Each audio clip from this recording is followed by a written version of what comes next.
the next thing that I want to get onto is how did you apply to colleges in Canada? How did you build up your profile for it? Like you said that Indian education system does not cover it. So what are some of the things that you did and people can also do accordingly?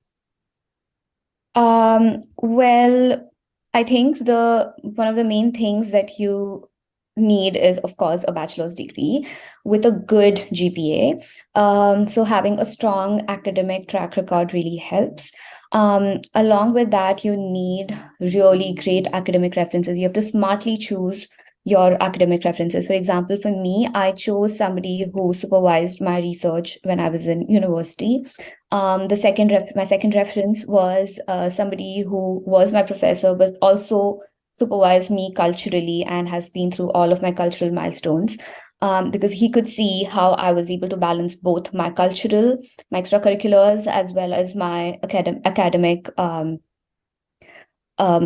interest. And then the third one was the head of public health dentistry, because I figured there are a lot of things common between public health dentistry and public health in general. So I figured the head of that department would the reference from him would make a lot of sense. And so this is how I chose my references. So I feel like choosing your references smartly, making sure that they have supervised you. You cannot go to, say, the dean or the associate dean just because they are very high ranking if they have not known you personally and if they have not worked with you personally. So how would they be the best estimate of your extracurriculars and your academics, right? Or your research skills. So just make sure that your references are right. Cover letter. Your cover letter should tell a story about yourself. It should tell what you have done so far, what you intend to do next, why are you choosing this degree, how is this degree going to help you do what you want to do, and why you have chosen this particular university. So you need to flatter them a bit as well, but you need to write your story in a cover letter. A really good cover letter can get you into Ivy Leagues. It's a cover letter that can actually make a difference. Of course, your resume, you have to build up on that. And then some universities require evidence of biostatistics for MPH. So you may need to do a certification in biostatistics if that's not already been covered in your curriculum. And then, of course, English language requirements and GRE results for some universities. So McGill required GRE. McGill did not require biostatistics, but Alberta and McMaster required biostatistics certification and they didn't need the GRE scores. So these are basic requirements. In addition to that, there are a lot other things too, but what is important to remember that it is not, so for example, your academics isn't that great. It does not mean you're not going to get into the university. What you need to do is work extra hard at building up the rest of the Aspects of factors. So it needs to be everything cumulatively. They're going to look at all factors together. It's not one factor. It's not just one factor. So you need to build up on your profile overall rather than just the one. Right, that makes a lot of sense. And since you mentioned GRE, I'm also preparing for GRE and I'm practically dying because of the maths, but we will get to that also in the podcast. Definitely, yeah. Okay. So, ma'am, you Um, mentioned, sorry, you go ahead. yeah, I think I know what your next question is. I think you were going to ask me about what else is required other than the basic requirements, right? Was that your Ha, question? that was Yeah. my question, but there's one more question that I got. So, you said there's this biostatistics requirement that universities require. So, as dentists, do we qualify it or no? Matlab, Well, does that qualify? that's the thing.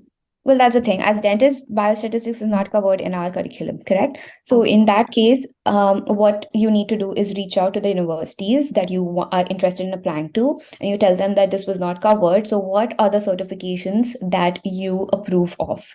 Or what are the certifications that they accept? And they may give you a list of certifications, or they may give you some kind of idea of what is expected. And then you go for extra classes or you do some online training and you get that certification and you submit that certification along with your application. Right. Got So it. that works. Yeah. So they Okay. accept that. They have a list of certification that they accept. Okay. But But you again, didn't each university has a different kind has of a different certification. criteria. a different thing. So you need to reach out to the universities that you're really interested in applying to, and then figure out one common or maybe two common certifications that would work for all of them. Right, right, right. But you didn't do that because McGill did not require it. No, McGill needed GRE, so I Ah, just submitted my GRE scores to them. that makes sense. Okay, so That next was in question. 2019. I don't know if that's changed, but that was in 2019. Okay. I think people can find that out, but that gives them a basic idea of what they're looking at and what Definitely. they Yes. need. And the next question, you already know the next question. So what is, apart from the basic requirements, what are the additional things that people would need to build their profile? Well, I think they definitely need to other than all of the all of everything that I said before, I think research experience is one of the things that can make you stand out, because most of these universities are very research intensive, and just just getting that kind of experience through in your college or through your internships or through the next job that you are doing, getting a few publications out or conference presentations or something like that can really help your profile. And it's some universities require job experience, some do not. Depends. Some would ask for none, some would ask for 1 to 2 years. So depending on that, you need to get that kind of an experience as well.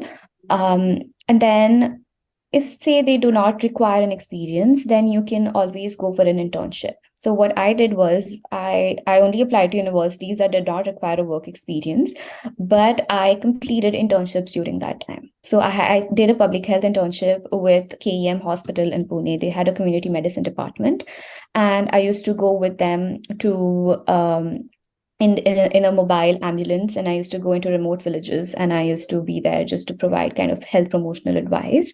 There was a doctor there who would give out the medical advice, of course. And then in addition to all of this, I also worked on knowledge synthesis material, health promotional material for child and maternal adolescent health. So this kind of work strengthened my application.